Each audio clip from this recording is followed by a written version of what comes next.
তুমি আমাকে ছাড়া পৃথিবীর সকল নারীকে মূল্যায়ন দিয়েছ, মর্যাদা দিয়েছ, তাদের নিজ স্থানে রেখেছ, কেবলমাত্র আমি ছাড়া।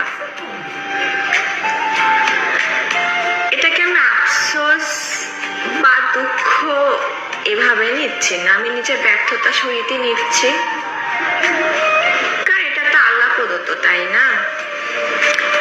আমার সাথে তো তোমার আর রক্তের সম্পর্ক নাই, যা আছে সেটা আত্মার সম্পর্ক। এই যে তোমার আমার বিচ্ছেদ হয়ে গেলে বা আমি মারা গেলে এই আত্মার সম্পর্কটাও থাকবে না, কিন্তু যাদের সাথে তোমার রক্তের সম্পর্ক তাদের সাথে কখনো তোমার বিচ্ছেদ হবে না, তারা তোমাকে কখনো ছেড়ে যাবে না, তুমি সেটা খুব ভালো করেই জানো। তাই হয়তো আমার থেকে মূল্যায়নটা তাদেরকেই করো, তাদের জায়গাতে তাদেরকে রাখো, আমার জায়গাতে আমাকে রাখো।